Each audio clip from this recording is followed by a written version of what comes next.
Hello students, परों को खोल जमाना उड़ान देखता है, यूं जमी पे बैठकर क्या आसमान देखता है। तो स्टूडेंट, आज का ये वीडियो क्लास 12 हिंदी का बहुत ही ज़्यादा इंपॉर्टेंट वीडियो है और ये हिंदी का एक महा मैराथन क्लास है। तो जितने भी हमारे स्टूडेंट इस बार 12th में हैं और जिनको 2024 बोर्ड एग्जाम देना है, उनके लिए ये वीडियो बहुत ही ज़्यादा इंपॉर्टेंट है। लगभग 1 घंटे की आपकी ये क्लास होगी और जो भी स्टूडेंट इस 1 घंटे की क्लास को शुरू से लेकर लास्ट तक देख लेगा, उसका 50 नंबर हिंदी में पक्का हो जाएगा। देखिए स्टूडेंट, अब की बार हमें हिंदी में 100 में 95 प्लस पार करना है। और आप ही नहीं, मैंने देखा है कि ऐसे ऐसे स्टूडेंट जिनकी तैयारी बहुत अच्छे से नहीं हुई थी, फिर भी वो हिंदी में 100 में 95 प्लस लेकर आते हैं। कैसे लाते हैं आखिर वो? क्या वो दिन रात एक कर देते हैं? तो आज का ये वीडियो बहुत ज़्यादा इंपॉर्टेंट है और बहुत सारे स्टूडेंट हमारे कमेंट कर रहे थे कि सर खंड खा पर वीडियो बनाइए। देखिए, खंड का जो मैराथन क्लास है वो मैं ऑलरेडी आपको दे चुका हूं। आज हम खंड खा को, पूरे खंड खा को एक ही वीडियो में पढ़ेंगे। आप सभी को पता है कि आपका हिंदी का पेपर जो है वो 2 खंडों में डिवाइड है। एक है खंड का जो कि 50 नंबर का होता है, दूसरा है खंड खा जो कि 50 नंबर का होता है। टोटल ये 100 नंबर का पेपर होता है। ठीक है, तो खंड का वाला जो मैराथन क्लास है वो मैं आपको दे चुका हूं। आज हम खंड खा के जितने भी टॉपिक है सबको एक ही वीडियो में देखेंगे। संस्कृत गद्यांश, पद्यांश, मुहावरे, लोकोक्तियां, जो भी है, अनेकार्थी शब्द, पत्र लेखन, रस, छंद, अलंकार, निबंध, सारे के सारे टॉपिक को एक वीडियो में पढ़ेंगे। तो सबसे पहले इस वीडियो को लाइक कर दीजिए, चैनल पर नए चैनल को सब्सक्राइब कर लीजिए ताकि सभी वीडियो आपको टाइम से मिलते रहें। तो चलिए स्टार्ट करते हैं आज के इस महा मैराथन क्लास को। तो देखिए, टोटल आपके 12th हिंदी के पार्ट 2 यानी कि खंड खा में 13 टॉपिक हैं। तो भैया, टॉपिक जानने से पहले, पढ़ने से पहले इस टॉपिक को हमें यह जानना होगा आखिर कौन कौन से टॉपिक हम पढ़ेंगे। सबसे पहले हम पढ़ेंगे संस्कृत का गद्यांश, 7 नंबर का आता है। फिर हम पढ़ेंगे संस्कृत का पद्यांश, 7 नंबर का आता है। फिर मुहावरे एवं लोकोक्तियां, इसका नंबर तो आपको पता ही होगा। ठीक है, नंबरिंग में क्या रखा है, असली मजा तो टॉपिक पढ़ने में है।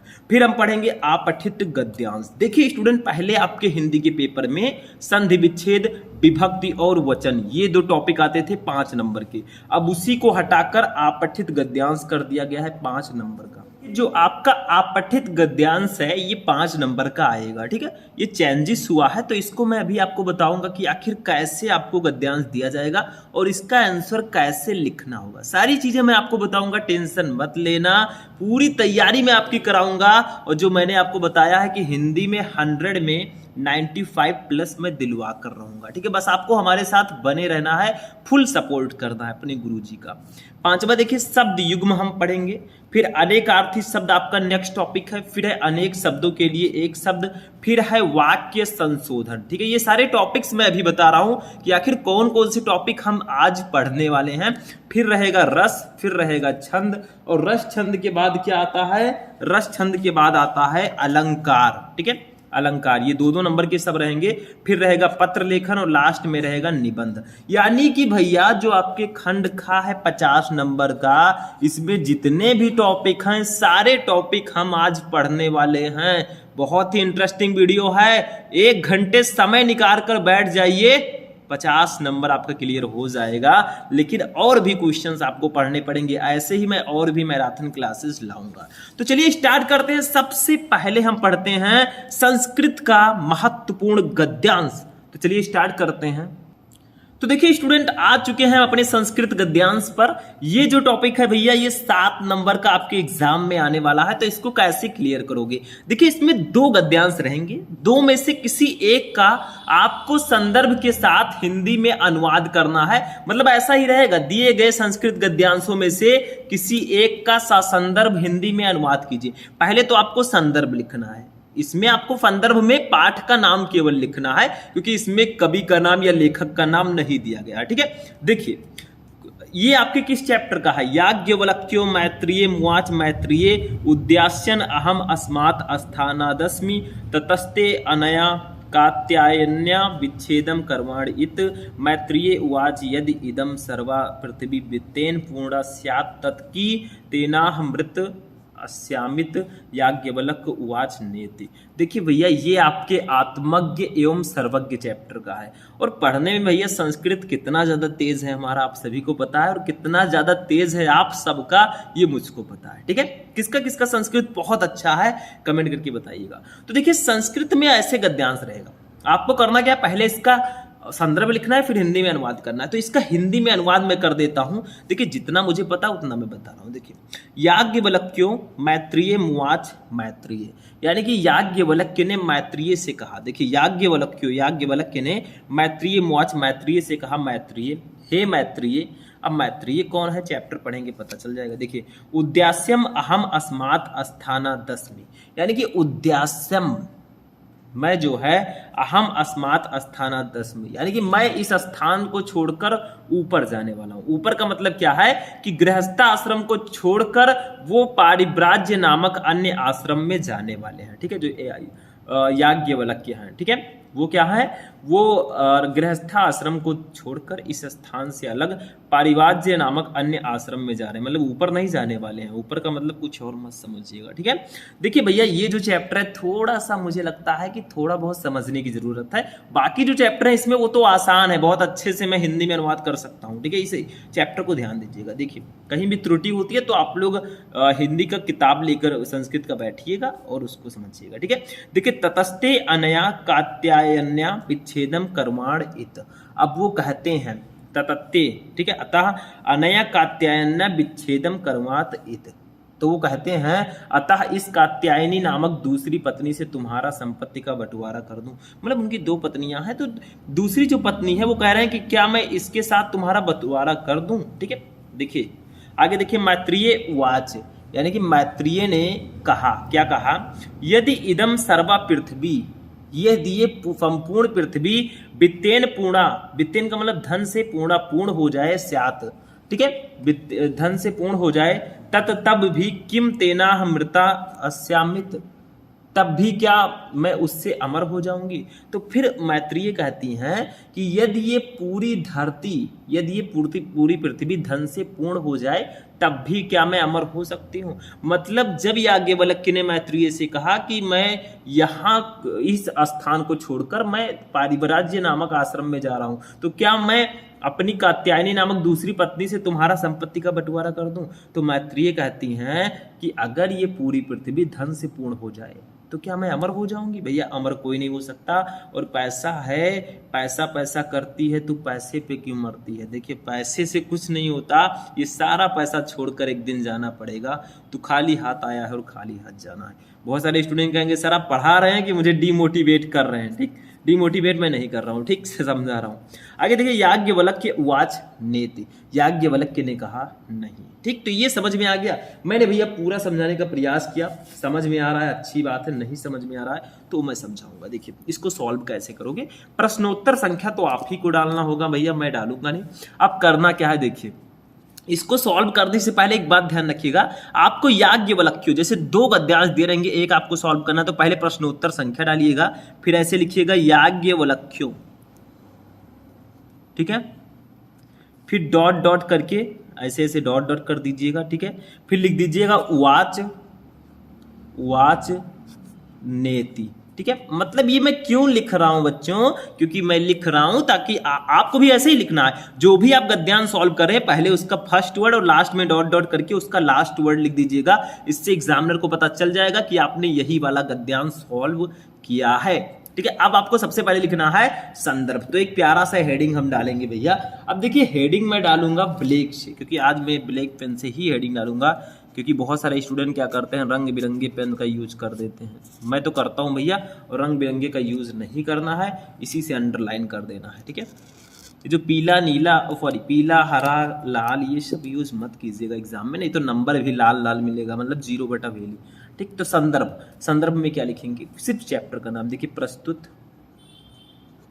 संदर्भ के साथ हिंदी में अनुवाद करना है, तो प्रस्तुत गद्यांश, ठीक है, प्रस्तुत गद्यांश हमारी पाठ्य पुस्तक के, हमारी पाठ्य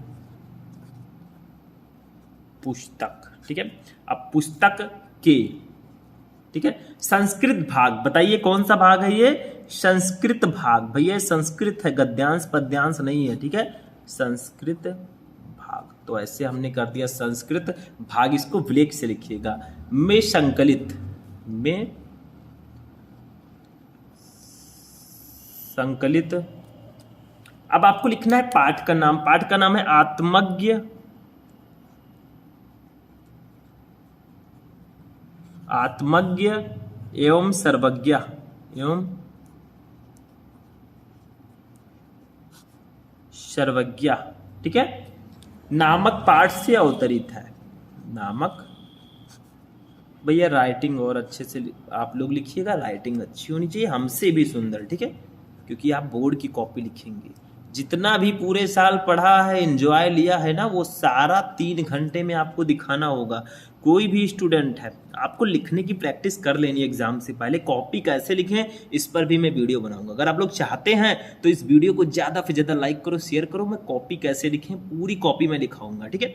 तो कैसे लिखना है संदर्भ? प्रस्तुत गद्यांश हमारी पाठ्य पुस्तक के संस्कृत भाग में संकलित आत्मज्ञ एवं सर्वज्ञ नामक पाठ से अवतरित है। मतलब आपको पाठ का नाम लिखना है। संदर्भ ऐसे लिखोगे पूरे नंबर मिलेंगे, ठीक है। जो भी पूरे साल पढ़ा है, बहुत तेज हैं आप, बहुत तेज हैं। अगर 3 घंटे आप अच्छे से नहीं लिख पाए एग्जाम वाले दिन, तो आपका तेज होना बेकार है, ठीक है। और कोई गधा भी है, मतलब गधा नहीं कहूंगा बच्चों को, जो बच्चा कमजोर है, ठीक है, अगर वो 3 घंटे में बहुत अच्छे से लिख गया तो भैया वो टॉपर से भी ज्यादा नंबर ला सकता है। अब इसी का अनुवाद आपको लिखना है। हेडिंग डालेंगे ऐसे, देखिए थोड़ा नीचे, आपको गैप नहीं रखना है, डायरेक्ट लिखना है नीचे, ठीक है। अनुवाद एक लाइन छोड़ के देखिए। याज्ञवल्क्य ने मैत्रेय से कहा, हे मैत्रेय, मैं गृहस्थाश्रम, ठीक है, को त्याग कर इस स्थान से ऊपर पारिव्राज्य नामक अन्य आश्रम में जाने वाला हूं। अतः इस, देखिए इसको आश्रम कर दीजिएगा, आप सरा बनाइएगा, ठीक है। अतः इस कात्यायनी नामक दूसरी पत्नी से तुम्हारा संपत्ति का बंटवारा कर दूं, ठीक है। फिर क्या होता है, ये सुनकर मैत्रेय ने कहा, यदि संपूर्ण पृथ्वी धन से पूर्ण हो जाए तब भी क्या मैं उससे अमर हो जाऊंगी? याज्ञवल्क्य ने कहा, नहीं, ठीक है। बस यही चीज मैंने अभी बताया था, ठीक, और इसी को देखकर बताया था, ध्यान में रखिएगा, ठीक। तो आपको भी समझना है, पढ़ना है। और वैसे हिंदी संस्कृत के जो गद्यांश हैं वो किस चैप्टर से ज्यादा आते हैं, बहुत सारे स्टूडेंट कमेंट करते हैं। तो संस्कृत भाषा या महत्वम, जातक कथा और पंचशील सिद्धांता, महामना मालविया, ये सारे चैप्टर बहुत ज़्यादा इंपॉर्टेंट हैं। तो 7 नंबर आपका क्लियर हो चुका है। संदर्भ लिखा, अनुवाद लिखा, भैया 7 नंबर ले जाइए, कुछ है नहीं इसमें, फ्री के नंबर हैं, तो ये 7 नंबर आपका क्लियर हो गया है, ठीक। तो गद्यांश समझ में आ गया, मैंने समझाने का पूरा प्रयास किया। अब हम पढ़ेंगे महत्वपूर्ण पद्यांश, हिंदी संस्कृत के जो श्लोक होते हैं। अब भैया चलिए पद्यांश को पढ़ते हैं। और पद्यांश बहुत ही इजी टॉपिक है और एकदम फिक्स टॉपिक है। ये जो 7 नंबर होते हैं भैया एकदम फिक्स होते हैं, ये आपके हाथों में होते हैं, लेकिन जो बच्चा पढ़ना चाहता है उसी के हाथ में रहेंगे, वरना नहीं रहेंगे, ठीक है। तो इसमें करना क्या, मैंने बताया था, जो आपका पद्यांश है, सिर्फ एक ही चैप्टर है आपकी पूरे संस्कृत में पद्यांश का, वो है सुभाषित रत्नानी। जिसने भी सुभाषित रत्नानी के श्लोकों को अच्छे से पढ़ लिया हिंदी मीनिंग के साथ, 7 नंबर उसका क्लियर, ठीक है। बाकी 1-2 चैप्टर में एक एक श्लोक है, उसको तो आप पढ़ ही लेंगे, लेकिन ये ध्यान रखिएगा कि इस पूरे चैप्टर का श्लोक आपको पढ़ना है। 10, 12, 15 जो भी हो, 17 होंगे या 16 होंगे, ऐसे कुछ होगा, 15 होंगे, ठीक है, 15 शायद, तो आप उनको पढ़ लीजिएगा, 7 नंबर क्लियर। देखिए एक है, काव्य शास्त्र विनोदेन कालो गच्छत धीम ताम व्यसनेन च मूर्खाणाम निंद्रया कलहेनवा, ठीक है। मतलब क्या कहा जा रहा है, काव्य शास्त्र विनोदेन कालो गच्छत धीम ताम, यानी कि काव्य शास्त्र विनोदेन, यानी कि बुद्धिमानों का जो समय है वो काव्य शास्त्र विनोदेन, जो बुद्धिमानों का समय है वो काव्य और शास्त्रों को पढ़ने या फिर उसका आनंद लेने में बीतता है, ठीक है। कालो गच्छत धीम ताम, देखिए काव्य शास्त्र विनोदेन, काव्य शास्त्र विनोद, इसके आनंद में कालो, जो बुद्धिमान लोग हैं, गच्छत धीम ताम, ठीक है। कालो मतलब समय, कालो का क्या होता है मतलब समय, काल का मतलब क्या होता है समय, गच्छत उनका बीतता है, धीम ताम, धीम ताम का मतलब होता है जो बुद्धिमान लोग होते हैं। तो बुद्धिमानों का समय काव्य और शास्त्र के विनोद या आनंद में बीतता है, जबकि व्यसनेन चा मूर्खाणाम, व्यसन का मतलब क्या होता है, व्यसन का मतलब होता है लड़ाई झगड़ा, चा मूर्खाणाम यानी कि मूर्ख लोगों का, निंद्रा या सोने में, कलहन हुआ, ठीक है। और जो कलहन हुआ, और जो मूर्ख लोग होते हैं उनका समय बुरे शौकों में, सोने में या फिर लड़ाई झगड़े में बीतता है। मतलब कहने का ये है, जो भैया हमारे बुद्धिमान बच्चे हैं उनका समय बुक पढ़ने में, अब यहाँ पर काव्य शास्त्र पढ़ने में है, तो बुद्धिमानों का समय काव्य और शास्त्र के आनंद में बीतता है। वो काव्य और शास्त्र को पढ़ते हैं, उसका एंजॉय लेते हैं। जबकि व्यसनेन मूर्खाराम निंद्रया कलहेनवा, जो मूर्ख लोग हैं उनका समय बुरे शौक वो पालेंगे, सोने में, लड़ाई झगड़े में, इन सब में बीतता है। ठीक है, तो वही यहाँ पर कहा गया है। इसमें भी करना क्या होता है, दिया रहेगा, दिए गए पद्यांश में से किसी एक का संदर्भ हिंदी में अनुवाद कीजिए। तो पहले हम लिखेंगे इसका संदर्भ, लेकिन वैसे ही करेंगे। देखिए यहाँ पर ऐसे कर देंगे, काव्य शास्त्र विनोदेन। ठीक, तीनों भैया साथ में है तो तीनों को साथ में लिखेंगे। फिर हम डॉट डॉट करेंगे, डॉट डॉट कर दिया। फिर लिख देंगे कलहेन, सॉरी ब्लैक से लिखिएगा, गलती से मैं ब्लू से मैंने लिख दिया, तो कलहेन वा। ठीक, ऐसे मैंने लिख दिया। अब हम लोग लिखेंगे भैया संदर्भ, हेडिंग डालेंगे खूब सुंदर सा। इसमें भी संदर्भ लिखना होता है कि आखिर किस चैप्टर से ये लिया गया है। ठीक है, तो ऐसे हमने हेडिंग एक प्यारा सा डाल दिया संदर्भ। संदर्भ में क्या लिखेंगे बताइए जल्दी से, जो उसमें लिखा था वैसे इसमें भी लिखेंगे। बस यहाँ पर क्या है कि हम पद्यांश लिखेंगे। देखिए प्रस्तुत, श्लोक भी लिख सकते हैं, पद्यांश लिख दीजिए, कोई दिक्कत नहीं। प्रस्तुत पद्यांश हमारी पाठ्य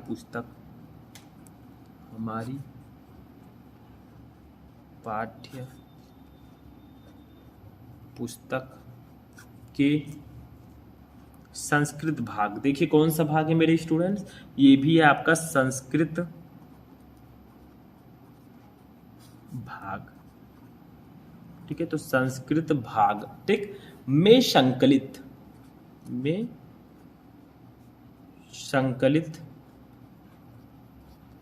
ठीक है, में संकलित सुभाषित रत्नानि। देखिए चैप्टर का नाम क्या है, मैंने बताया सुभाषित रत्नानि, चैप्टर बहुत इंपॉर्टेंट है, तो उसी चैप्टर का आ गया है। ठीक है, सुभाषित रत्नानि। ठीक, ये आपका हो गया नामक पाठ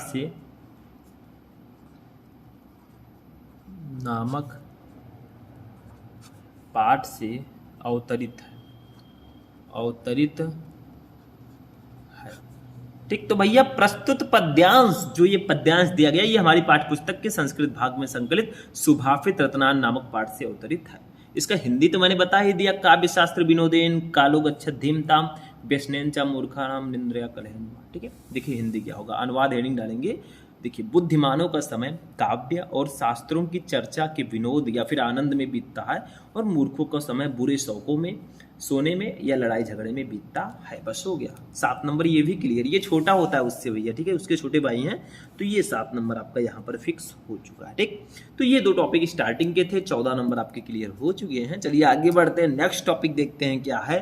अब देखिए स्टूडेंट, हमारा जो नेक्स्ट टॉपिक है, इसके बाद वाला टॉपिक, वो है मुहावरे एवं लोकोक्तियां। ठीक है, ये टॉपिक बहुत ज्यादा इंपॉर्टेंट है। इसमें आपको करना क्या होता है, इसमें कुछ नहीं करना, आपको क्वेश्चन दिया रहेगा। जैसे फर्स्ट देखिए, अपना सा मुंह लेकर रह जाना, इसका मतलब क्या होता है, इतना ही क्वेश्चन रहेगा जितना ब्लैक से लिखा हुआ है। ठीक है, अपना सा मुंह लेकर रह जाना, इसका अर्थ होता है लज्जित होना। तो आपको ये अर्थ एग्जाम में लिखना है, और फिर वाक्य प्रयोग हेडिंग डालकर लिखना है। देखिए मैंने आपको पहले ही बताया कि रंग बिरंगे पेन का यूज मत कीजिएगा, सिर्फ ब्लैक ब्लू पेन हो या स्केच हो। ठीक है, ये जो मैंने अभी यूज किया इसका यूज मत कीजिएगा, दिखने में अच्छा लगता है लेकिन एग्जामिनर अच्छा नंबर नहीं देगा। ठीक है, तो देखिए इसका मतलब क्या होगा, अपना सा मुंह लेकर रह जाना, यही काला वाला जो लिखा है ब्लैक वाला, यही इतना आपको दिया जाएगा। आपको ऐसे ब्रैकेट में लिख देना है लज्जित होना, अपना सा मुंह लेकर रह जाना यानी कि लज्जित होना, फिर वाक्य प्रयोग हेडिंग डालेंगे और इसको वाक्य प्रयोग में लाएंगे। ठीक है, मतलब ये जो क्वेश्चन है ये आपके वाक्य में आना चाहिए, तभी वाक्य प्रयोग सही होगा। देखिए,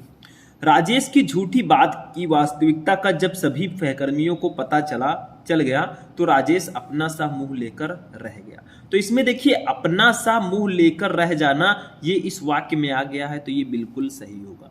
अब आप राजेश की जगह पर महेश, राकेश कुछ भी लिख सकते हैं, नाम में क्या रखा है भैया, आपको वाक्य प्रयोग करना है। तो अपना सा मुंह लेकर रह जाना यानी कि लज्जित होना। वाक्य प्रयोग, राजेश की झूठी बात की वास्तविकता का जब सभी सहकर्मियों को पता चल गया तो राजेश अपना सा मुंह लेकर रह गया। ऐसे दूसरा देखिए, देखते रहिए, पढ़ते रहिए भैया। ऐसे ही मैं सारे के सारे क्वेश्चन, बहुत सारे टॉपिक्स, ऐसे ही मैराथन क्लासेस मैं आपके लिए रेगुलर लाता रहूंगा, ठीक है।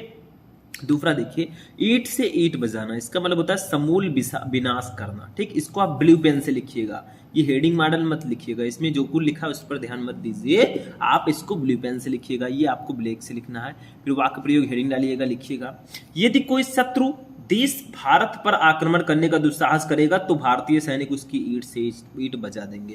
यानी कि अगर कोई शत्रु देश, कोई दुश्मन देश हमारा है, वो अगर भारत पर आक्रमण करने का दुस्साहस करेगा तो भारतीय सैनिक उसकी ईंट से ईंट बजा देंगे, ये ध्यान रखिएगा। इसीलिए भारतीय सैनिक को मेरा सलाम है, ठीक है, आप सभी का होना चाहिए, क्योंकि आप वो लोग जागते हैं तभी हमें सोने को मिलता है, ठीक है। वे लोग बॉर्डर पर लड़ते हैं तभी हम लोग सुरक्षित हैं, ठीक, समझ में आए।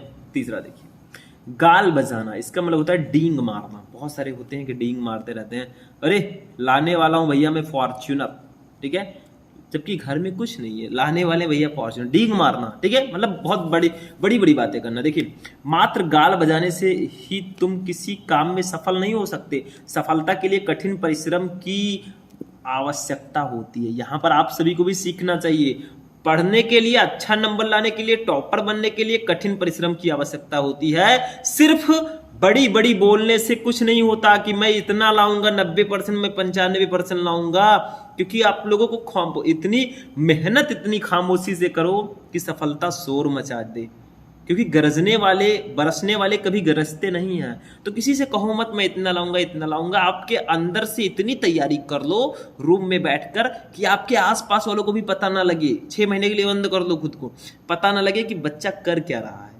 और जब तुम लेकर आओगे 95%, 97% टॉपर बनोगे, तब लोग तुम्हें समझेंगे कि आखिर ये अंदर कर क्या रहा था, ठीक। तो समझ में आ गया तीनों क्वेश्चन। चलिए आगे बढ़ते हैं। अब आते हैं जो नया टॉपिक हमारा आया है, आप पठित गद्यांश।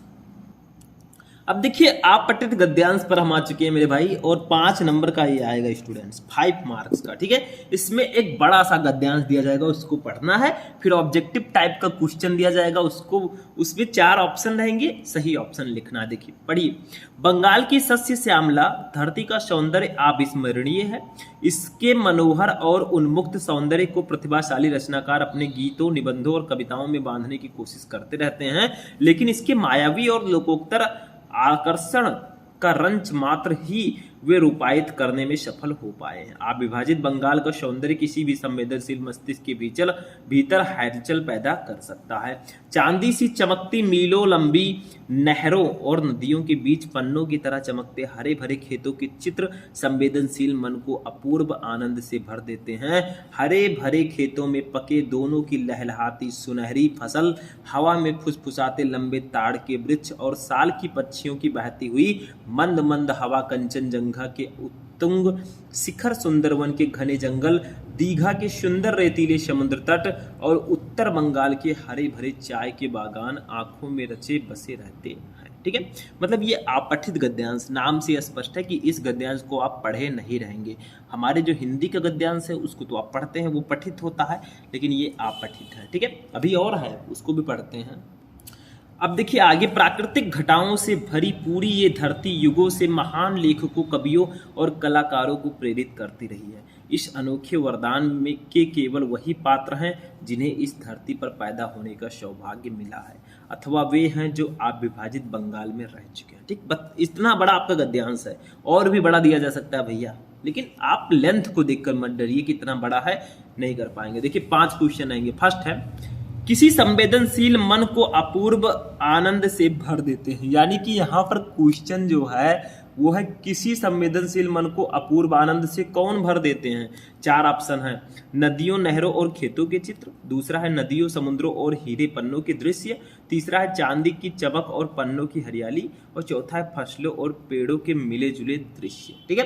तो इसका राइट आंसर क्या होगा? इसका राइट आंसर होगा ऑप्शन नंबर फर्स्ट, नदियों, नहरों और खेतों के जो चित्र हैं वो किसी संवेदनशील मन को अपूर्व आनंद से भर देते हैं। तो आपको करना क्या, प्रश्नोत्तर संख्या डालना है और फर्स्ट का लिख देना है। फर्स्ट का फर्स्ट सही है, अभी मैं बताऊंगा, ठीक है। लेकिन पहले 5 क्वेश्चन देख लेते हैं, एक एक नंबर के 5 रहेंगे। दूसरा देखिए, लेखक की दृष्टि से बंगाल की सस्य श्यामला धरती का सौंदर्य कैसा नहीं है। देखिए यहाँ पर पूछा गया कैसा नहीं है, ये नहीं पूछा गया कैसा है।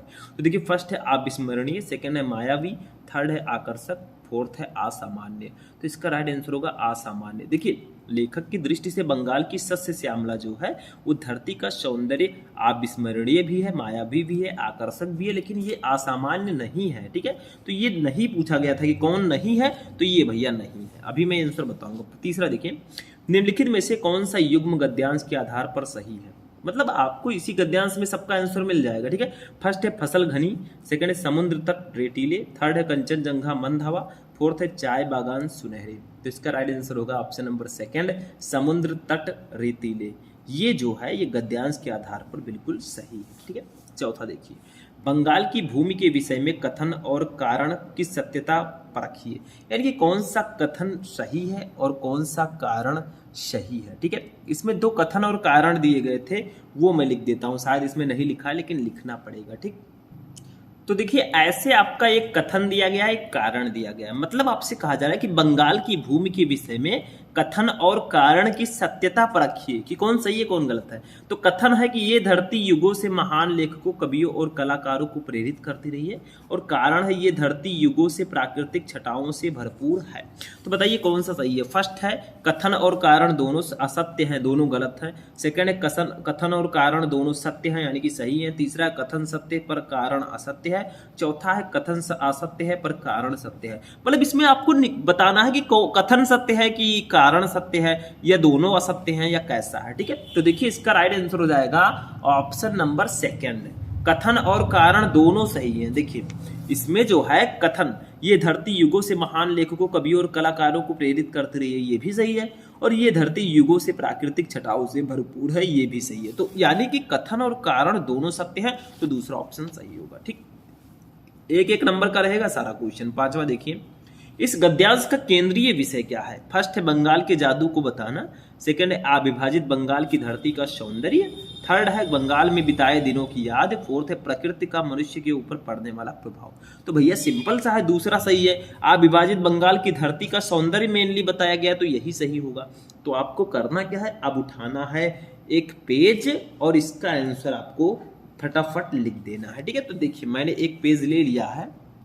तो देखिए ये एक पेज है मेरे पास, इसमें आपको करना क्या है। देखिए जैसे फर्स्ट क्वेश्चन प्रश्नोत्तर संख्या आपको डाल देना है। ठीक है, ऊपर वो तो आपको डालना है, कॉपी कैसे लिखते हैं वो जब मैं बताऊंगा तो बताऊंगा। ठीक है, इसमें देखिए फर्स्ट का कौन सा सही है, इसको ब्लैक से लिखना है, फिर लिखना है इसका फर्स्ट वाला सही है। ठीक है, फर्स्ट वाला। अब फर्स्ट का फर्स्ट कौन सा सही है, जैसे इसमें जो सही हो, इसमें कौन सा सही था मैंने बताया था, फर्स्ट का फर्स्ट ही सही था। नदियों, तो जो सही है उसको लिखिए, नदियों, नहरों और खेतों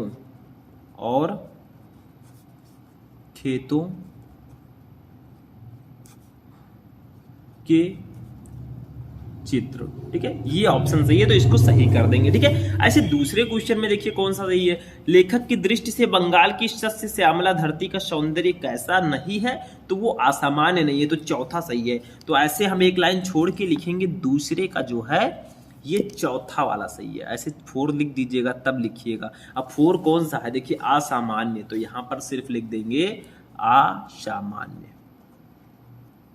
असामान्य। ठीक, ये वाला आपका बिल्कुल सही होगा। ठीक, समझ में आया। दूसरे को ऐसे लिख दीजिएगा, फिर तीसरे क्वेश्चन को लिखेंगे। अब तीसरा क्वेश्चन देखिए, निम्नलिखित में से कौन सा युग्म गद्यांश के आधार पर सही है। तो मैंने बताया था भैया दूसरा सही है, तो इसको ऐसे लिखेंगे। देखिए तीसरा लिखेंगे यहां पर, मतलब देखिए आपको कैसे लिखना है वो मैं बता रहा हूं। ठीक है, अब तीसरे का कौन सा सही है, दूसरा सही है। अब ये आप लोग कहेंगे अरे सर जी आप तो आंसर लिखते जा रहे हैं, कहां मिलेगा हमें। देखिए आपको गद्यांश में ही मिल जाएगा आंसर। ठीक है, दूसरा है समुद्र तट रेतीले, ये सही है, तो यहां पर लिख देंगे समुद्र तट। ठीक है, रेतीले। ऐसे अब हम चौथा देखेंगे क्या है, 4 नंबर। 4 का कौन सा सही होगा, देखिए बंगाल की भूमि के विषय में कथन और कारण की सत्यता पर रखिए, तो इसका दूसरा सही है कि कथन और कारण दोनों सत्य हैं, तो यहां पर इसका 2 नंबर लिखेंगे। ऐसे कथन कारण अभी मैंने आपको बताए थे। ठीक है, यानी कथन और कारण दोनों सत्य हैं, यहां पर लिख देंगे कथन और कारण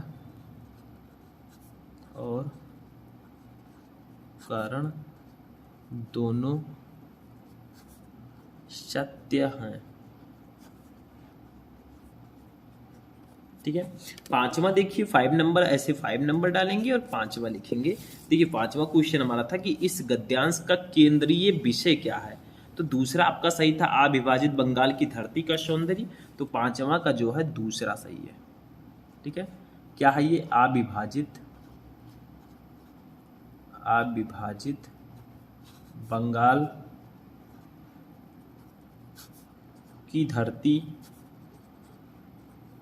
धरती का सौंदर्य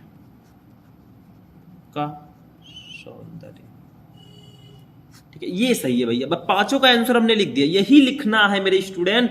5 नंबर आपका क्लियर, यही 5 लाइन के लिए 5 नंबर मिलेगा। कितना इजी है, और 5 नंबर कितना इंपॉर्टेंट है उससे पूछे, जो टॉपर बनने से रह गया बेचारा, ठीक, उससे पूछे 5 नंबर कितना होता है। 1-1, 2-2 नंबर के लिए रैंकिंग घट जाती है। ठीक है, तो ये आपका सही होगा। ठीक, समझ में आ गया, 5 नंबर ये भी क्लियर। अब देखेंगे अपना नेक्स्ट टॉपिक क्या है। अब देखिए स्टूडेंट, हमारा नेक्स्ट टॉपिक है शब्द युग्म। इसका मतलब क्या होता है, 2 शब्दों का जोड़ा। जैसे देखिए फर्स्ट है गृह ग्रह, गृह ग्रह, दोनों पढ़ने में सेम है, लेकिन इसका सही अर्थ क्या होगा, जो पहले उसका अर्थ पहले, जो बाद में उसका अर्थ बाद में। देखिए का है घर और नक्षत्र, खा है घर और गृहस्थी, गा है गिरोह और घर, खा है गांव और घर। तो इसका राइट आंसर होगा ऑप्शन नंबर का घर और नक्षत्र। देखिए इस गृह का मतलब होता है घर, इस ग्रह का मतलब होता है नक्षत्र। तो ये आपका सही होगा, मतलब जो पहले उसका अर्थ पहले होगा, जो बाद में उसका अर्थ बाद में होगा, और आपको सही अर्थ चूज करना है। ठीक है, दूसरा देखिए कटिबंध कटिबद्ध, इसका मतलब क्या होगा, का है फेटा और तैयार, गा है करधनी और तैयार, गा है तैयार और बावजूद, घा है उद्धत और उद्घृत। ठीक है, तो इसका राइट आंसर होगा ऑप्शन नंबर खा, करधनी और तैयार। ठीक, कटिबद्ध कटिबद्ध। ठीक, दोनों में अंतर है। ठीक, तीसरा देखिए निंद्रा तंद्रा। ठीक, इसका मतलब क्या होगा, का है सो जाना ऊँघना, खा है नींद आलस्य, गा है जागना सोने जैसी स्थिति, घा है आलस्य जागृत। तो इसका राइट आंसर होगा ऑप्शन नंबर का सो जाना ऊँघना, यानी कि निंद्रा का मतलब सो जाना, तंद्रा का मतलब ऊँघना। और एक चीज यहाँ पर और आपको ध्यान देना है, देखिए ये जो लिखा हुआ है कटिबद्ध, ये इस प्रकार से लिखा हुआ, ऊपर मैं लिख देता हूँ कटिबद्ध। ठीक है, इस प्रकार से ये लिखा हुआ है, तो इसको ध्यान दीजिएगा। ठीक, नेक्स्ट क्वेश्चन देखते हैं क्या है नेक्स्ट टॉपिक। देखिए नेक्स्ट टॉपिक हमारा है अनेकार्थी शब्द। नाम तो आपने सुना ही होगा, अनेकार्थी शब्द, पर्यायवाची शब्द। जब छोटे छोटे थे तो पर्यायवाची शब्द बोलते थे इसको, मतलब एक ही शब्द के कई अर्थ होते हैं। जैसे देखिए अमृत, अमृत को किन किन नामों से जानते हैं, देखिए इसको सुधा भी बोलते हैं, सुधा, मुक्ति, दूध, मतलब इन सब नामों से भी इनको पुकारते हैं। औषध, ऐसा मत समझिएगा कि जो दूध है भैया वो अमृत है, हम पी लेंगे अमर हो जाएंगे, ऐसा नहीं है। ठीक है, लेकिन कहते हैं इसको। दूसरा देखिए कवि, कवि को किस नाम से जानते हैं, शुक्र, सूर्य, शुक्र, सूर्य, ऋषि, और कविता का रचयिता, इसको भी कवि कहते हैं, कविता का रचयिता। इसके बाद में हमारा नदी है। नदी को किन किन नामों से जानते हैं, नदी को बताइए, पर्वत कह सकते हैं इसको, पर्वत। 14 अक्षरों का एक छंद कह सकते हैं, 14 अक्षरों का एक छंद। ठीक है, उसके बाद में क्या कह सकते हैं, झील आदि से निकलने वाला जल का प्राकृतिक प्रवाह, झील आदि से निकलने वाला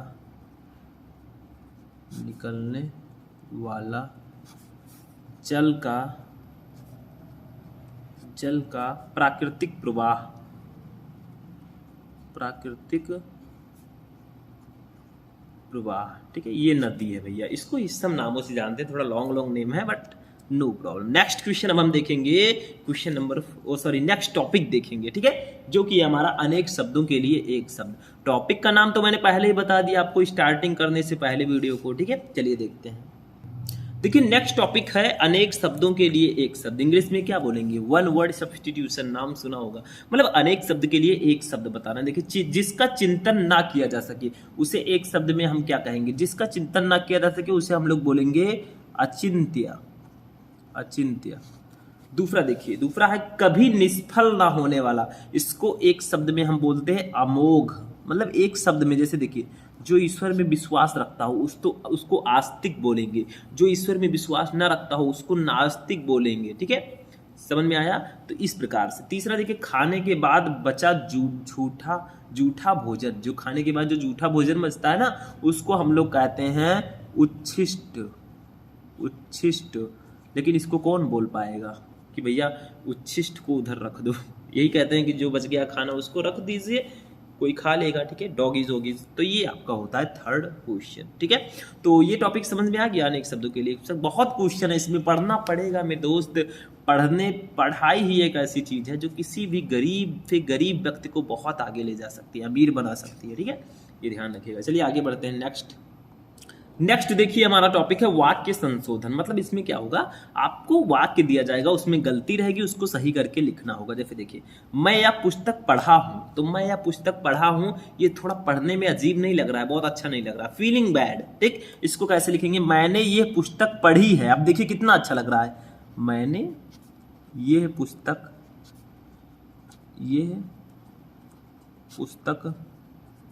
पढ़ी है। ठीक है, ये अच्छा लग रहा है सुनने में, मैंने ये पुस्तक पढ़ी है। दूसरा देखिए, हिमालय पर्वत सबसे ऊंचा पर्वत है। तो भैया 2 बार पर्वत लिखने की क्या जरूरत है? ऐसा नहीं लिख सकते हिमालय सबसे ऊंचा पर्वत है, बात तो सेम ही है, तो फिर पर्वत क्यों लिखना? तो एक ही पर्वत लिखिए, आगे वाला पर्वत हटा दीजिए। ठीक है, हिमालय सबसे ऊंचा पर्वत है, ऐसे लिखिए, हिमालय सबसे ऊंचा पर्वत है। अब ये सही है। ठीक है, तीसरा देखिए, हमारी शिक्षिका विद्वान है। देखिए भैया, विद्वान जो होते हैं वो मेल होते हैं, जो विदुषी होती है फीमेल के लिए विदुषी। जैसे देखिए, शिक्षक जो मेल होते हैं, शिक्षिका जो लड़कियां या फिर फीमेल होती हैं, ऐसे विद्वान जो हैं वो मेल होंगे, विदुषी जो होंगी वो फीमेल होंगी। तो हमारी शिक्षिका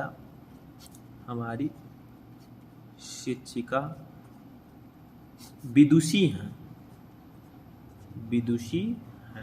अब ये राइट होगा। ठीक है, ऐसे लिख दीजिए, बस हो गया, सही है, बिल्कुल एकदम राइट, करेक्ट। ठीक, समझ में आ गया ये भी। चलिए अब देखते हैं रस छंद अलंकार, जो बहुत इंपॉर्टेंट है, हमेशा आता है रस छंद अलंकार। ठीक, चलिए देखते हैं। अब देखिए, रस छंद अलंकार में हम एक रस, एक छंद, एक अलंकार को बताएंगे। ठीक है, लेकिन भैया पूरा रस, पूरा छंद, पूरा अलंकार, यानी कि 6 नंबर का जो आपका आता है रस छंद अलंकार, इस पूरे को मैं एक वीडियो में बना चुका हूं, 1 वीडियो। ठीक है, आप लोग सर्च करेंगे रस छंद अलंकार शुभम लेक्चरर, वीडियो मिल जाएगा। जो भी उस वीडियो को देख लेगा भैया 6 नंबर एकदम फिक्स है। ठीक है, हिंदी में मैंने बताया था बहुत सारे टॉपिक हैं जो फिक्स होते हैं, तो ये भी फिक्स है। देखिए, हम पढ़ेंगे इसमें करुण रस। करुण रस का मतलब क्या है, नाम से स्पष्ट है, करुण, जिसमें करुणा हो भैया, थोड़ा सा मतलब दुख हो, शोक हो। ठीक है, तो देखिए क्या है, करुण रस का स्थायी भाव शोक है। जब शोक नामक स्थायी भाव विभाव, अनुभव और संचारी भाव से संयोग करता है, तब करुण रस की उत्पत्ति होती है।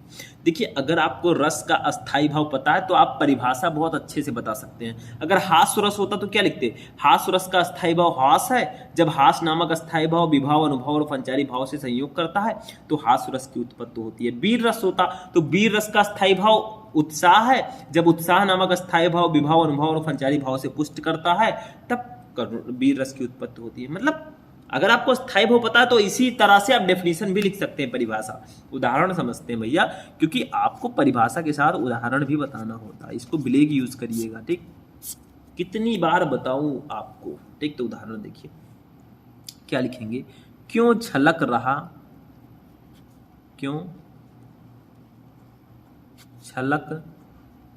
दुख मेरा,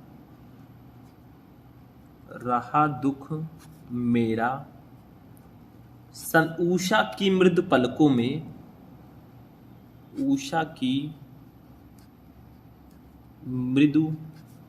में। देखिए, जो हमारे जयशंकर प्रसाद जी हैं, उनकी एक रचना है बहुत प्यारी सी, आंसू है। ठीक है, उसी से ये लाइन लिया गया है, क्यों छलक रहा दुख मेरा, उषा की मृदु पलकों से, हाँ उलझ रहा, सॉरी ऊ बनाइएगा। ठीक है, उलझ रहा सुख मेरा, संध्या की घन अलकों से, संध्या की घन की घन अलकों में, ठीक है, अलको, ठीक है, में, ठीक है। तो क्या कहा गया, मैंने अभी बताया भैया कि क्यों झलक रहा दुख मेरा उषा की मृदु पलकों में, हाँ उलझ रहा सुख मेरा संध्या की घन अलकों में। मतलब यहाँ पर जो है इस पद में कवि ने अपनी प्रेयसी के विरह में रुदन का वर्णन किया है, मतलब अपनी प्रेमिका के विरह में वर्णन किया है। इसमें कवि का हृदय शोक, इसमें अस्थायी भाव शोक है, यहाँ पर प्रियतम जो है आलम्बन है, प्रेमी जो है कवि आश्रय है, ठीक है। ऐसे ऐसे इसमें दिया गया, ठीक। तो ये आपका हो जाएगा करुण रस और उसकी परिभाषा, ठीक, समझ में आ गया। चलिए रस के बाद हम छंद देखेंगे। अब देखिए छंद को देखते हैं। छंद में जो सबसे फर्स्ट है हमारा दोहा है।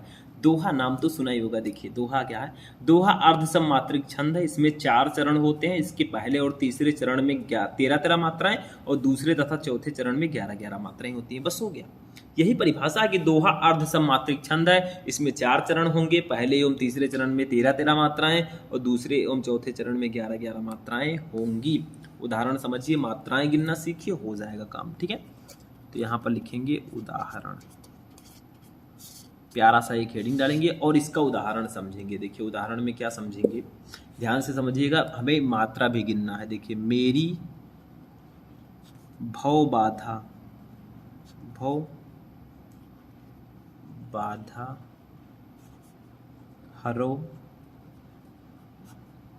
राधा नागर सोई, राधा नागरी सोई, ठीक है। जा तन की, थोड़ा दूर में लिखता हूं, जा तन की झाई परे, झाई परे श्यामु हरित, श्यामु हरित दूती होई। ये आपका ऐसे होता है। तो देखिए क्या है, प्यार से हम पढ़ते हैं। मेरी भव बाधा हरो राधा नागर सोई, जा तन की झाई परे श्याम हरित दुत हुई। थोड़ा अच्छे से मैंने प्यार से पढ़ा। इसमें मात्राएं कैसे गिनेंगे, देखिए भैया, इस पे माँ पर ए का मात्रा लगाए तो यहाँ पर 2 मात्रा होगी, 2 को हम ऐसे लिखेंगे, ठीक। या रा पर बड़ी का मात्रा लगाए, छोटी ई का होता तो 1 मात्रा होता, रा पर बड़ी का है तो 2 होगा। भा जो खाली खाली है वो तो 1-1 रहेंगे, मात्राएं इसमें नहीं है तो ये 1-1 मात्रा होगी, 1 को 1 की तरह लिखेंगे, ठीक है। बा पर आ का मात्रा है 2, धा पर आ का मात्रा है 2, हा पर अकेला है तो 1, रव है तो इस पे 2, रा पर आ का मात्रा है 2, धा पर 2, ना पर आ का मात्रा है 2, गा अकेला है 1, और अगर छोटी ई का मात्रा है तो 1 ही लेंगे।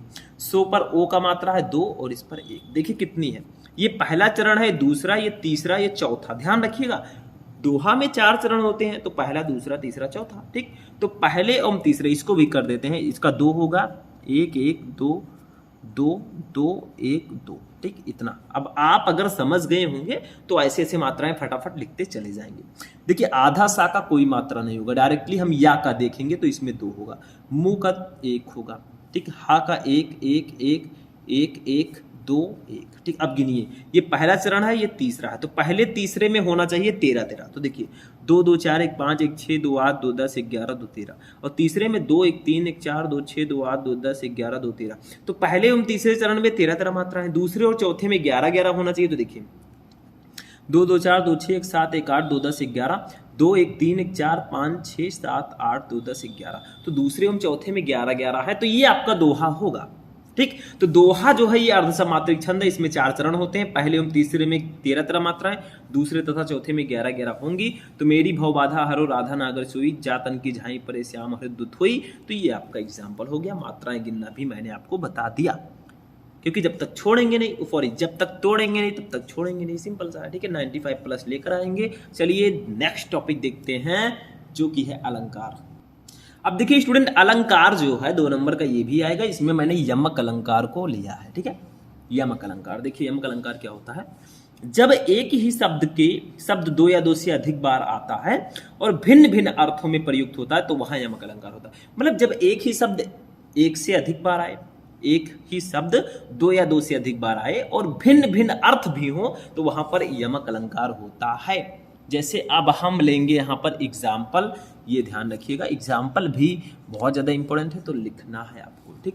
मतलब जब एक ही शब्द दो या दो से अधिक बार आता है और भिन्न भिन्न अर्थों में प्रयुक्त होता है तो वहाँ यमक अलंकार होता है। उदाहरण देखते हैं, हेडिंग डालेंगे उदाहरण।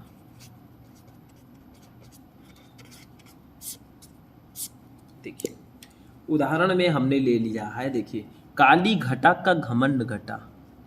काली, हम ब्लैक से उदाहरण लिख रहे हैं, आपको ब्लू से लिखना है। काली घटा का घमंड घटा, घमंड घटा, नभ मंडल तारक वृंद खिले। नभ मंडल तारक वृंद खिले, ठीक है। तो क्या है मेरे स्टूडेंट कि काली घटा का घमंड घटा, नभ मंडल तारक वृंद खिले।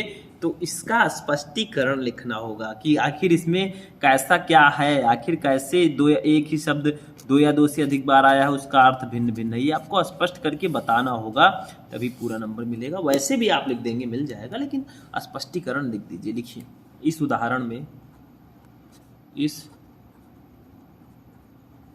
उदाहरण में देखिए घटा, ठीक है, ऐसे लिख देंगे घटा शब्द दो बार आया है। घटा शब्द दो बार आया है, आया है, और दोनों स्थानों पर, और दोनों स्थानों पर,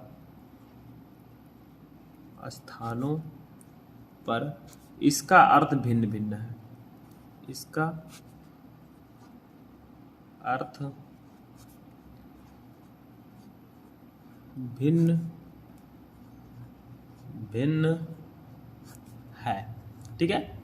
अब अर्थ भिन्न भिन्न कैसे है, देखिए घटा दो बार आया है, काली घटा का घमंड घटा, नभ मंडल तारक वृंद खिले। तो एक घटा का अर्थ है, देखिए फर्स्ट वाले घटा का अर्थ होगा क्या, काली घटा मतलब काला बादल जो है, तो बादल होगा। दूसरे घटा का क्या अर्थ होगा, का घमंड घटा, दूसरे घटा का मतलब होता है घटना, ठीक है, या कम हो जाना। तो यहां पर लिख देंगे घट गया या कम हो जाना, कम हो गया, घट गया या कम हो गया, कम हो गया, ठीक है। तो ये आपका हो जाएगा, मतलब यहां पर घटा शब्द दो बार आया है, दोनों के अर्थ अलग अलग है। एक घटा का अर्थ बादल, दूसरे का अर्थ घटा या घट गया, कम हो गया, ठीक है। तो काली घटा का घमंड घटा, तो ये आपका अलंकार था, ठीक है, ये समझ में आ गया।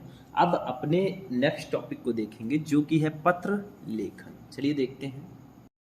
अब देखिए स्टूडेंट, हमारा जो नेक्स्ट टॉपिक है वो है पत्र लेखन। भैया 6 नंबर का आता है। इसमें सिर्फ आपको एक ही चीज समझना है। देखिए कोई भी पत्र आप रट के या याद करके जाएंगे तो हो सकता है ना आए, लेकिन अगर आपने लिखने का तरीका समझ लिया, उसको लिखते कैसे हैं, तो आपका क्लियर है, आप लिख ले जाएंगे। देखिए पेयजल अधिकारी को पत्र लिखे जिसमें अनिवार्य रूप से जल प्राप्त होने की शिकायत की गई हो। मतलब पेयजल अधिकारी को आपको पत्र लिखना है जिसमें अनिवार्य रूप से जल प्राप्त होने की शिकायत की गई हो। तो ऐसे लिखेंगे, पहले लिखेंगे सेवा में, फिर आपको लिखना है श्रीमान निदेशक जिसके पास आप पत्र लिख रहे हैं, ठीक है। कहाँ लिख रहे हैं, मेरठ जल बोर्ड मेरठ, मान लीजिए आप मेरठ में लिख रहे हैं। फिर आपको विषय लिखना है, आखिर किस विषय पर आप पत्र लिख रहे हैं, आपकी प्रॉब्लम क्या है, ठीक, विषय क्या है। तो पेयजल अधिकारी को जलापूर्ति हेतु प्रार्थना पत्र, ठीक। फिर आप नीचे लिखेंगे महोदय, महोदय करके अपनी पूरी परेशानी, बॉडी जो है हमारे पत्र का जो बॉडी होता है उसको लिखना है। देखिए महोदय, मैं आपका ध्यान संजय नगर, पांडव नगर, मेरठ में पेयजल की अनियमित जल आपूर्ति की ओर आकर्षित करना चाहता हूं, ठीक है। इस क्षेत्र में प्राप्त केवल 35 मिनट ही नलों में पानी आता है, पानी का दबाव बहुत कम होता है, मोटर का प्रयोग करने पर भी ऊपर की मंजिलों में, आगे भी आपको लिखना है, लेकिन थोड़ा सा बड़ा लिखना है। और एक चीज ध्यान रखिएगा, आप जहां से हैं उस एड्रेस को भी लिख सकते हैं, जैसे हम हैं वजीरगंज गोंडा, ठीक, तो लिख सकते हैं सेवा में श्रीमान निदेशक वजीरगंज गोंडा विषय, ठीक। तो ये इसमें कोई प्रॉब्लम नहीं है, एड्रेस से कोई लेना देना हमें नहीं है, सिर्फ आपको पत्र अच्छे से लिखना है, ठीक है। अब देखिए करने पर ऊपर की मंजिलों में पानी चढ़ नहीं पाता, सायंकाल भी पेयजल की आपूर्ति अनियमित है। देखिए मैंने दूसरा पेज तो यूज कर दिया, लेकिन आपको बोर्ड एग्जाम की कॉपी मिलेगी, थोड़ी लंबी सी रहेगी, उसमें आपको एक ही पेज में लिख देना है। नहीं होता तो दूसरा पेज भी यूज कर सकते हैं, नो प्रॉब्लम। ठीक, सायंकाल भी भोजन पेयजल की आपूर्ति अनियमित है, कई बार शाम को दो दिन तक पानी की आपूर्ति नहीं होती। पानी की इस अनियमित आपूर्ति से क्षेत्र के नागरिकों में रोष है। इससे पूर्व भी अनेक बार स्थानीय अधिकारियों को मैं इस समस्या से अवगत करा चुका हूं, परंतु स्थिति में कोई सुधार नहीं हुआ है। अतः आपसे प्रार्थना है कि इस क्षेत्र में पेयजल की समुचित व्यवस्था कराने हेतु उचित कदम उठाने की कृपा करें। मतलब आपको पहले तो सेवा में श्रीमान जो कुछ लिखना है विषय वो लिखिए, फिर आप अपनी प्रॉब्लम महोदय करके लिख दीजिए, फिर आपको क्या करना है, एक छोटा सा लिखना है, रिक्वेस्ट करना है उनसे। अतः आपसे प्रार्थना है कि इस क्षेत्र में पेयजल की समुचित व्यवस्था कराने हेतु उचित कदम उठाने की कृपा करें। मैं और पूरा क्षेत्र सदैव आपके आभारी रहेंगे। धन्यवाद। दिनांक भवदीय लिखकर हस्ताक्षर। ठीक, ऐसे आपको लिख देना है, बस हो गया। इस तरह से पत्र लिखोगे, पूरे के पूरे नंबर मिलेंगे। ठीक, समझ में आ गया? तो ऐसे पत्र आप लोग लिखेंगे। पूरा टॉपिक मैंने बता दिया, पहले आपको ये सब डालना है, फिर आपको महोदय करके अपनी प्रॉब्लम को लिखना है। ठीक, चलिए अब देखते हैं नेक्स्ट टॉपिक जो कि है निबंध। ठीक, अब देखिए स्टूडेंट, निबंध में मैंने लिया है पर्यावरण प्रदूषण समस्या एवं समाधान। पर्यावरण प्रदूषण कितना इंपॉर्टेंट निबंध है, मैं लफ्जों में बयान नहीं कर सकता। और एक नया टॉपिक आया है भैया, चंद्रयान 3, इस पर भी निबंध आ सकता है, तो ये 9 नंबर का आता है। निबंध लिखते समय 2-3 बातों का ध्यान रखिए। सबसे पहला हेडिंग आपका प्रस्तावना होना चाहिए, ये प्रस्तावना रहेगा। ठीक है, पहला हेडिंग प्रस्तावना होना चाहिए। प्रस्तावना लिखिएगा, ध्यान में रखिएगा, यानी कि प्रॉपर आ का मात्रा नहीं रहेगा। प्रस्तावना इस प्रकार से मैं ऊपर लिख देता हूं जानकारी के लिए, प्रस्तावना। ठीक है, ऐसे रहेगा। इसमें 2 चीज बहुत इंपॉर्टेंट है, एक तो पहले प्रस्तावना, लास्ट में उपसंहार, और हेडिंग बहुत इंपॉर्टेंट है। हेडिंग ध्यान रखिएगा, हेडिंग आप कैसा डाल रहे हैं उसी के अकॉर्डिंग आपको नंबर मिलेंगे। तो हेडिंग वाइज आपको लिखना है, ऐसा नहीं कि एक ही हेडिंग में पूरा निबंध लिख दिया, नहीं, गलत। तो पर्यावरण प्रदूषण समस्या एवं समाधान पर हम निबंध इस वीडियो में लिखेंगे। तो पहले प्रस्तावना हेडिंग डालना, इसमें लिखना कि आखिर किस पर हम निबंध लिख रहे हैं, क्या है टॉपिक। तो देखिए, जो हमें चारों ओर से परिवृत किए हुए या घेरे हुए, वही हमारा पर्यावरण है।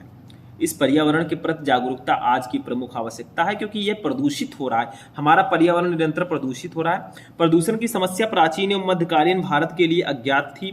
ये वर्तमान युग में हुई औद्योगिक प्रगति एवं शस्त्रास्त्रों के निर्माण के फलस्वरूप उत्पन्न हुई है। बहुत सारे आइटम, बॉम्ब, गन, बॉम्ब बनाए जा रहे हैं भैया, ये सब प्रदूषित ही तो करते हैं। ठीक है, आगे देखिए। रॉबर्ट कोच ने कहा था, एक दिन ऐसा आएगा जब मनुष्य को स्वास्थ्य के सबसे बड़े शत्रु के रूप में निर्दयी शोर से संघर्ष करना पड़ेगा। यानी कि जो ध्वनि प्रदूषण है उसके बारे में रॉबर्ट कोच जी ने कहा कि एक दिन ऐसा आएगा कि मनुष्य का सबसे बड़ा दुश्मन ये वॉइस होगा, ये साउंड होगा। ठीक है, लगता है कि वह दुखद दिन अब आ गया। ठीक, ये आपका प्रस्तावना हो गया। फिर आपको लिखना है प्रदूषण का अर्थ क्या है। देखिए, स्वच्छ वातावरण में ही जीवन का विकास संभव है। पर्यावरण का निर्माण प्रकृति के द्वारा किया गया है। प्रकृति द्वारा प्रदत्त पर्यावरण जीवधारियों के अनुकूल होता है। जब इस पर्यावरण में किसी तत्वों का अनुपात इस रूप में बदलने लगता है जिसका जीवधारियों के जीवन पर प्रतिकूल प्रभाव पड़ने की संभावना होती है, इससे मानवता के विनाश का संकट उत्पन्न हो गया है। औद्योगिक तथा रासायनिक कूड़े कचरे के ढेर से पृथ्वी, हवा तथा पानी प्रदूषित हो रहे हैं। प्रदूषण का से कैसे बच सकते हैं? ज़्यादा से ज़्यादा पेड़ लगाएं, क्योंकि पेड़ जो हैं भैया वो प्रदूषण से हमें बचा सकते हैं। देखिए, ये ध्यान रखिएगा, जितना एक काटे तो 100 लगाएं। प्रदूषण के प्रकार देखिए, प्रदूषण, पहले प्रस्तावना लिखा, प्रदूषण का अर्थ, प्रदूषण कितने प्रकार का होता है। देखिए, आज के वातावरण में प्रदूषण निम्नलिखित रूपों में दिखाई पड़ता है, जैसे जल प्रदूषण, वायु प्रदूषण, ध्वनि प्रदूषण, रेडियोधर्मी प्रदूषण, रासायनिक प्रदूषण, कई प्रकार हैं इसके। तो पहला है जल प्रदूषण। देखिए, जीवन के अनिवार्य स्रोत के रूप में वायु के बाद प्रथम आवश्यकता जल की होती है। जल को जीवन कहा जाता है। जल का शुद्ध होना स्वस्थ जीवन के लिए बहुत आवश्यक है। ठीक है, आवश्यक है। देश के प्रमुख नगरों के जल का स्रोत हमारी सदानीरा नदियां हैं। तो ये जल प्रदूषण है। ठीक है, जल प्रदूषण, इसमें थोड़ा प्रदूषण के बारे में जल में लिख देना है कि इसमें भी प्रदूषण हो रहा है। ठीक है, वायु प्रदूषण मैंने थोड़ा छोटा कर दिया है। वायु जीवन का अनिवार्य स्रोत है। प्रत्येक प्राणी को जीने के लिए शुद्ध वायु की आवश्यकता होती है, जिसके कारण वायुमंडल में इसका विशेष अनुपात होना आवश्यक है।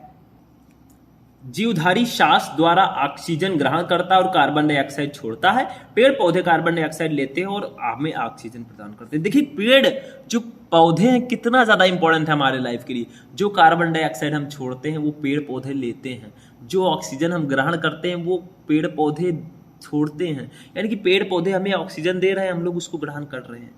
पेड़ पौधे ही नहीं रहेंगे, कहाँ से ऑक्सीजन आएगा, कहाँ से हम जिंदा रह पाएंगे। ठीक है, तो पेड़ पौधे लगाइए, प्रदूषण को बचाइए।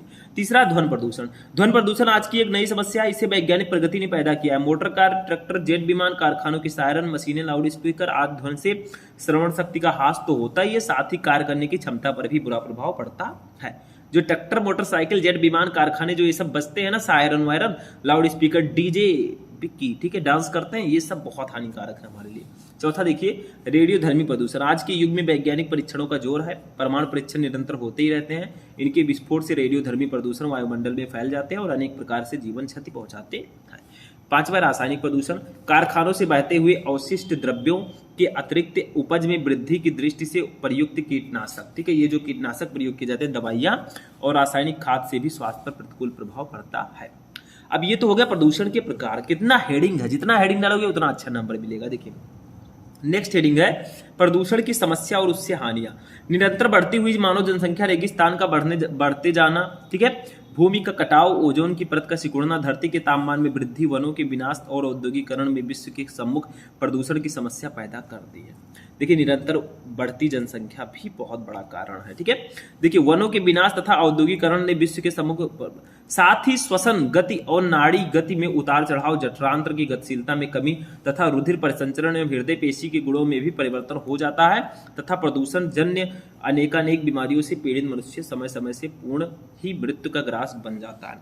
यानी कि समय पूर्ण होने से पहले ही भैया मृत्यु हो जाती है लोगों को। ठीक है, नेक्स्ट देखिए समस्या और समाधान। इस समस्या का समाधान कैसे करें? देखिए वातावरण को प्रदूषण से बचाने के लिए वृक्षारोपण सबसे अच्छा साधन है, सर्वश्रेष्ठ साधन है। मानव को चाहिए कि वह वृक्षों और वनों को कुल्हाड़ियों का निशाना बनाने के बजाय उन्हें फलते फूलते देखें।